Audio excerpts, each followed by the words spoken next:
അങ്ങനെ ഏതാണ്ട് ഒരുപാട് നാളുകൾക്ക് ശേഷം, ഒരുപാട് നാളുകളെന്ന് പറയുമ്പോൾ ഏതാണ്ട് ഒരു വർഷത്തിന് ശേഷമാണ് നമ്മുടെ ചാനലിൽ ഇനി റെഗുലറായിട്ട് ഒരു കോമിക് എക്സ്പ്ലനേഷൻ വരാൻ വേണ്ടി പോകുന്നത്. അതും ഒരു മാർവൽ കോമിക്സ്.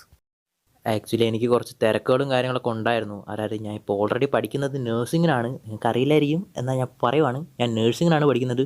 അതുകൊണ്ട് അതിൻ്റെതായിട്ടുള്ള തിരക്കും പഠിപ്പും എക്സാമൊക്കെ കാരണമാണ് ഇപ്പോൾ റെഗുലറായിട്ട് വീഡിയോസ് അപ്ലോഡ് ചെയ്യാൻ പറ്റാത്തത്. ഇപ്പോൾ ഓൾറെഡി എല്ലാം കഴിഞ്ഞു. ഇനി റെഗുലറായിട്ട് നമ്മുടെ കോമിക്സ് ഒക്കെ സ്റ്റാർട്ട് ചെയ്യുന്നതായിരിക്കും. പിന്നെ നമ്മുടെ ഇൻജസ്റ്റിസ് ഒക്കെ പോലെ തന്നെ ഡി സിയുടെ സൈഡിലുള്ള പോലെ തന്നെ നല്ല ഇൻട്രസ്റ്റിംഗ് ആയിട്ടുള്ള ഒരു കോമിക്ക് മാർവലിൻ്റെ സൈഡിൽ ഞാൻ തപ്പിക്കൊണ്ടിരിക്കുകയായിരുന്നു. ഓൾറെഡി മാർവലിൽ അങ്ങനെ ഒരു കോമിക്ക് എനിക്ക് കിട്ടിയായിരുന്നു. പക്ഷെ അത് വളരെ ലെങ്ത്ത് കൂടുതലായിരുന്നു. അതുകൊണ്ടാണ് ഞാൻ ഇത്രയും നാൾ മടിച്ചിരുന്നത്. പക്ഷെ ഒരുപാട് fans, I mean Hulk fans ഇത് ചോദിക്കുന്നതുകൊണ്ടാണ് നമ്മൾ ഈ കോമിക് തന്നെ തിരഞ്ഞെടുത്തിരിക്കുന്നത്. ഇത് വേറെ ഒന്നുമല്ല, ദ ഇമ്മോർട്ടൽ ഹൾക്ക്. ആക്ച്വലി ഇതിൻ്റെ കണ്ടിന്യൂവേഷൻ എങ്ങനെ വേണമെന്നുള്ളത് നിങ്ങളുടെ കയ്യിലാണുള്ളത്. ഈ ഒരു വീഡിയോയ്ക്ക് കിട്ടുന്ന റെസ്പോൺസും കമൻസും ലൈക്കിനും അനുസരിച്ചിരിക്കും ഇതിൻ്റെ ബാക്കി വീഡിയോസ് അപ്ലോഡ് ആവുന്നത്. അതായത് നിങ്ങൾക്ക് ഇഷ്ടപ്പെട്ടെന്ന് തോന്നിക്കഴിഞ്ഞാൽ വീക്കിലി 2-3 വീഡിയോസ് വെച്ചിട്ട് തന്നെ ഞാൻ അപ്ലോഡ് ചെയ്യുന്നതായിരിക്കും. നിങ്ങൾക്ക് ഇഷ്ടപ്പെട്ടില്ലെന്ന് തോന്നിക്കഴിഞ്ഞാൽ എന്തായാലും ഞാൻ ചെയ്തു തീർക്കും, പക്ഷേ കുറച്ച് ലാഗാവും. എന്തായാലും ഇതൊരു ഇൻട്രസ്റ്റിംഗ് കോമിക് ആയിരിക്കും, നിങ്ങൾക്ക് ഇഷ്ടപ്പെടുമെന്ന് ഞാൻ വിചാരിക്കുന്നു. ഇഷ്ടപ്പെട്ട് കഴിഞ്ഞാൽ ഇത് ലൈക്ക് ചെയ്യുക. മാർവൽ ഫാൻസ് ആയിട്ടുള്ള നമ്മുടെ ചാനൽ ഇതിന് മുമ്പ് ഫോളോ ചെയ്തിട്ടുണ്ടായിരുന്ന നിങ്ങളുടെ ഫ്രണ്ട്സിനൊക്കെ ഇത് അയച്ചു കൊടുക്കുക. അപ്പോൾ നമുക്ക് കൂടുതൽ പറഞ്ഞ് ബോറടിപ്പിക്കാതെ കഥയിലേക്ക് പോവാം. ഫസ്റ്റ് കാണിക്കുന്നത് ഒരു ഗ്യാസ് സ്റ്റേഷനാണ്. ആ ഗ്യാസ് സ്റ്റേഷൻ്റെ പുറത്ത് ഒരുത്തൻ കാറിൽ ഒരു ഗണ്ണും പിടിച്ചുകൊണ്ടിരിക്കുകയാണ്. അങ്ങനെ ആ ഗ്യാസ് സ്റ്റേഷനിൽ ഗ്യാസ് ഫില്ല് ചെയ്തുകൊണ്ടിരിക്കുന്ന ഒരു അമ്മ, മോളെ നീ അകത്ത് പോയിട്ട് കഴിക്കാൻ പറ്റുന്ന ഹെൽത്തി ആയിട്ടുള്ള എന്തെങ്കിലുമൊക്കെ മേടിച്ചുകൊണ്ട് പോകാമെന്ന് പറഞ്ഞിട്ട് അവളുടെ മകളെ അവിടെ ഉണ്ടായിരുന്ന ഒരു സൂപ്പർ മാർക്കറ്റിൻ്റെ അകത്തേക്ക് വിടുകയാണ്. അപ്പം തന്നെ ഈ പെണ്ണും ചുരുട്ടി കിടക്കണേ, ഇപ്പം നല്ല സാധനം മേടിച്ചുകൊണ്ട് വരാമെന്ന് പറഞ്ഞിട്ട് അവൾ വല്ല കൊക്കക്കോല എങ്ങാനും മേടിക്കുന്നു പറയാണ്. അങ്ങനെ ഇവൾ അതിൻ്റെ ഉള്ളിൽ കയറിയത് ഇവൾ അവിടെ ഉള്ള ഒരാളെ ശ്രദ്ധിക്കുകയാണ്. നോക്കുമ്പോൾ അത് വേറെ ആരുമല്ല, നമ്മുടെ ബ്രൂസ് ബാനറാണ്. അങ്ങനെ ഈ പെണ്ണിന് അയാളെ കണ്ടിട്ട് എന്തോ ഒരു ഡൗട്ടോടെ തന്നെ അയാളെ നോക്കിക്കൊണ്ട് തന്നെ ഇരിക്കുകയാണ്. അപ്പോൾ തന്നെ ഈ പെണ്ണ് എന്തിനാണ് എന്നെ ഇങ്ങനെ നോക്കിക്കൊണ്ടിരിക്കുന്നത് നമ്മുടെ ബ്രൂസ് ബാനർക്കും ഡൗട്ട് അടിക്കുകയാണ്. അപ്പോൾ തന്നെ ആ പെണ്ണ്, എക്സ്ക്യൂസ് മീ, നിങ്ങൾ ആ പച്ച അയാളല്ലേ എന്ന് പറയാണ്. അതേ സമയം തന്നെ ന്യൂസിൽ ഒരു വലിയ ലൈവ് പോയിക്കൊണ്ടിരിക്കുകയാണ്. അതായത് നമ്മുടെ ഹൾക്ക് കാരണം വലിയൊരു ഡിസ്ട്രക്ഷൻ തന്നെ നടന്നിരിക്കുകയാണ്. ഗവൺമെൻറ് മൊത്തം ഇപ്പോൾ ഹൾക്കിനെ ഹണ്ട് ചെയ്തുകൊണ്ടിരിക്കുകയാണെന്ന്. ഉടനെ തന്നെ ആ ഗ്യാസ് സ്റ്റേഷനിലെ കാഷ്യറുടെ അടുത്തേക്ക് ഒരാൾ നടന്നു വരികയാണ്. അയാൾ വന്ന ഉടനെ തന്നെ ഗണ്ണ് തിരിട്ട് എടുത്തോ, മൊത്തം കാശും പുറത്തെടുത്തോന്ന് പറയാണ്.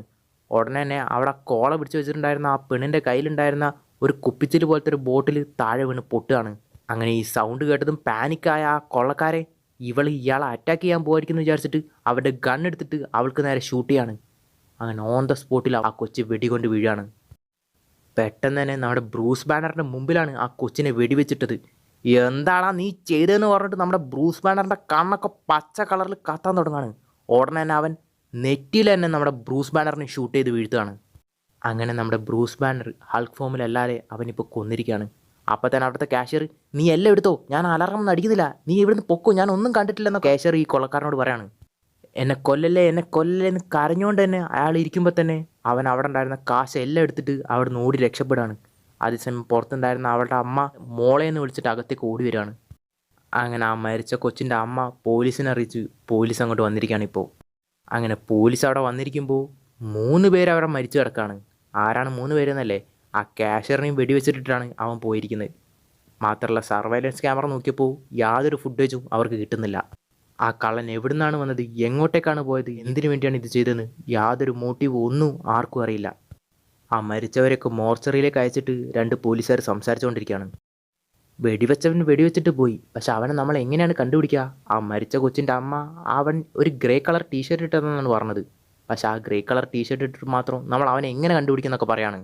അപ്പോൾ തന്നെ മറ്റേ ഓഫീസറും ശരിയാണ് എന്ന് വിചാരിച്ചിട്ട്, മരിച്ചവരാണോ ഇപ്പോൾ തിരിച്ചു വന്നിട്ട് നമുക്ക് ആളെ കാണിച്ചു തരാൻ പോകുന്നതെന്ന് പറയാണ്. അതേസമയം തന്നെ മോർച്ചറിയിലുള്ള നമ്മുടെ ബ്രൂസ് ബാനറിൻ്റെ ബോഡി പച്ച കളറാവാൻ തുടങ്ങുകയാണ്. അതേസമയം ആ വെടിവെച്ചവൻ അവൻ്റെ ഗ്യാങ്ങിൻ്റെ അടുത്ത് എത്തിയിട്ട് പറയാണ്, എങ്ങനെ സംഭവിച്ചതെന്നറിയില്ല, പെട്ടെന്ന് ഞാൻ പാനിക്കായി ആ സൗണ്ട് കേട്ടപ്പോൾ അറിയാതെ ചെയ്തു പോയെന്നൊക്കെ പറയാണ്. എന്നിട്ട് അവൻ കരയാണ്. ചെയ്തതോ ചെയ്തു പോയി, അടുത്തുള്ളവരൊക്കെ കാണിച്ചു കൊടുക്കുമെന്നുള്ള പേടിയിൽ ഞാൻ അവരെയും വെടിവെക്കേണ്ടി വന്നു എന്ന് പറയാണ്. എനിക്കറിയില്ല, എനിക്ക് പേടിയാവുന്നു, എനിക്ക് ഭാര്യയും കൊച്ചുങ്ങളൊക്കെ ഉണ്ട്, അവർ ചിലപ്പോൾ എന്തെങ്കിലുമൊക്കെ ചെയ്യും, ഞാൻ കാശൊക്കെ തിരിച്ചു കൊടുക്കാം, ഞാൻ പോലീസിൻ്റെ അടുത്ത് പോയി സറണ്ടർ ആവാന്നൊക്കെ പറയണവൻ. അപ്പം തന്നെ ഇത് കേട്ടിട്ടുള്ള ആ ഗ്യാങ് ലീഡർ, നീ ആദ്യം ഈ പൊലമ്പെന്നൊക്കെ നിൽക്കത്ത്, നീ ആദ്യം എത്ര രൂപയാണ് അടിച്ചു മാറ്റിയെന്ന് പറയാണ്. അപ്പം തന്നെ ഇവൻ എണ്ണി നോക്കിയിട്ട് $200 എന്ന് പറയാണ്. അങ്ങനെ ഇയാളും, $200 വേണ്ടിയിട്ടാണോ നീ ആ ഗ്യാസ് സ്റ്റേഷൻ അടിക്കാൻ പോയത്? എന്നാലും പോട്ടെ, ഇത് ഞാൻ എടുത്തേക്കാം. അല്ല മോനെ, ബാക്കി കാശ് നീ എപ്പോഴാണ് കൊണ്ടുവന്ന് തരാൻ പോകുന്നതെന്ന് പറയാണ്. ഇപ്പോൾ ഈ നടന്നതൊന്നും മൈൻഡ് വെക്കണ്ട, പോയി എനിക്ക് തരാനുള്ള അടുത്ത കാശ് ഒപ്പിച്ചുകൊണ്ട് വരാൻ പറയാണ് അവനോട്. മര്യാദയ്ക്ക് പോയിട്ട് കാശ് കൊണ്ടുവരാനുള്ള വഴി നോക്ക്, അല്ലെങ്കിൽ നിൻ്റെ കുടുംബത്തെ ഞാൻ തന്നെ കൊല്ലുന്നു പറയാണ് ആ ഗ്യാങ് ലീഡർ. അങ്ങനെ ഇവൻ്റെ പേര് ടോമി എന്നാണ്. ഇവനും എന്താ ചെയ്യേണ്ടതെന്നറിയാതെ നെർവസായിട്ട് എന്നെ പുറത്തിറങ്ങാണ്. പെട്ടെന്ന് തന്നെ അവിടെ ഭൂമി കുലുക്കം പോലെ ഒരു ഡിസ്ട്രക്ഷൻ സൗണ്ട് കേൾക്കുകയാണ്.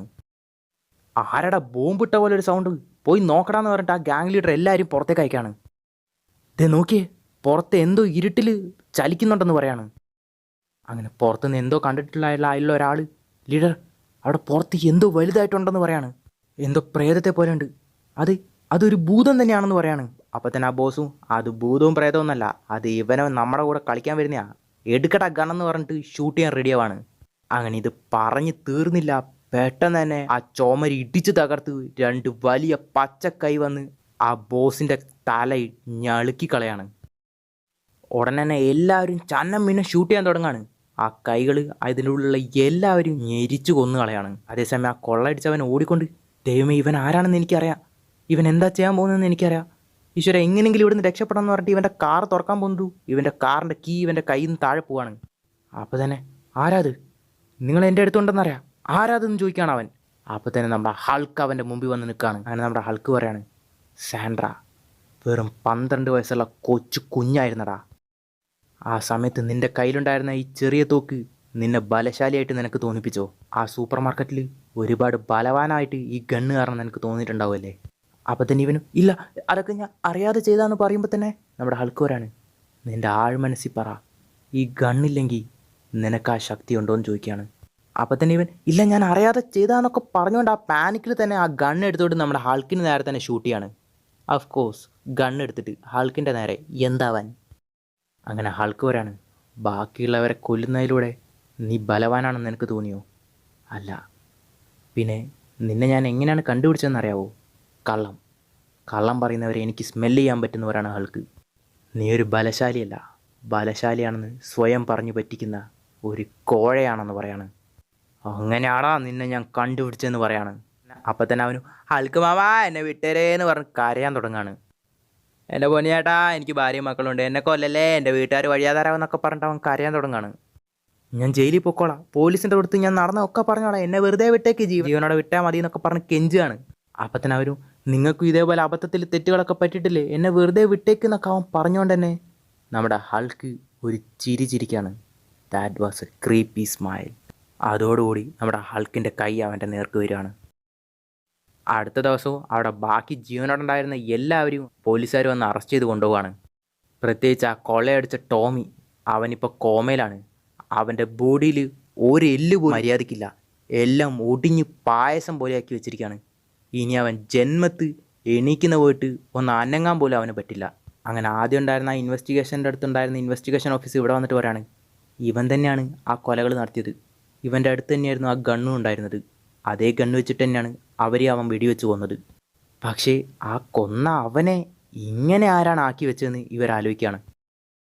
അപ്പം തന്നെ വേറൊരു ഓഫീസർ പറയാണ്, ഇതിൽ രക്ഷപ്പെട്ട ഒരുത്തൻ ഇവരടിച്ചവൻ എന്തോ പച്ച കളറിലുണ്ടായിരുന്നെന്നാണ് പറയുന്നത്. അപ്പം തന്നെ ഇത് കേട്ടതും തൊട്ടടുത്തുണ്ടായിരുന്ന ഓഫീസർ ഷോക്കായിട്ട്, ഒരുപക്ഷെ ഇത് അവനായിരിക്കുമെന്ന് ചോദിക്കുകയാണ്. അപ്പം തന്നെ, ഇല്ലല്ല അവൻ ഓൾറെഡി മരിച്ചതല്ലേ, നമ്മളല്ല അവൻ്റെ ബോഡി പോസ്റ്റ്മോർട്ടത്തിന് അയച്ചതെന്നൊക്കെ പറയാണ്. അപ്പം തന്നെ ആ ഓഫീസർ പറയാണ്, ബ്രൂസ് ബാനർ മരിച്ചാണ് നമ്മൾ കണ്ടത്, ഹൾക്ക് മരിച്ച് നമ്മൾ കണ്ടിട്ടില്ലല്ലോ എന്ന് ചോദിക്കുകയാണ്. ബ്രൂസ് ബാനർക്ക് മരിക്കാൻ പറ്റുമായിരിക്കും, ഹൾക്കിന് പക്ഷെ മരിക്കാൻ പറ്റുമെന്നുള്ള ഒരുപാട് ചോദ്യങ്ങളോടെ തന്നെ ആ ഓഫീസേഴ്സ് ആ ഹോസ്പിറ്റലിൽ നിന്ന് പോവാണ്. അതേസമയം നമ്മുടെ ബ്രൂസ് ബാനർ ഇപ്പോൾ ബാത്റൂമിൽ കണ്ണാടി നോക്കിക്കൊണ്ട് നിൽക്കുകയാണ്. നമ്മളെല്ലാവരും കണ്ണാടി നോക്കുമ്പോൾ നമുക്ക് 2 മുഖങ്ങളാണ് കാണാൻ പറ്റുക. ഒന്ന് നമുക്ക് കണ്ടുപരിചയമുള്ള നമ്മളുടെ മുഖം, പിന്നെ ഒന്ന് ആഴ്മനസ്സിൽ ഒളിച്ചിട്ടുള്ള നമ്മുടെ ഒരു മുഖം. ബ്രൂസ് ബാനർ ആ മിററിലേക്ക് നോക്കിയിട്ട് ചോദിക്കുകയാണ്, ഞാനൊരു വൃത്തികെട്ടാനാണെന്ന് ചോദിക്കുകയാണ്. അപ്പം തന്നെ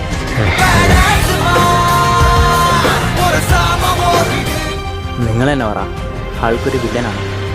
എന്താണ് ഈ കഥ, എങ്ങോട്ടേക്കാണ് ഈ കഥ? നിങ്ങൾ വിചാരിക്കുന്ന പോലെ ഈ കഥ നിൽക്കത്തില്ല.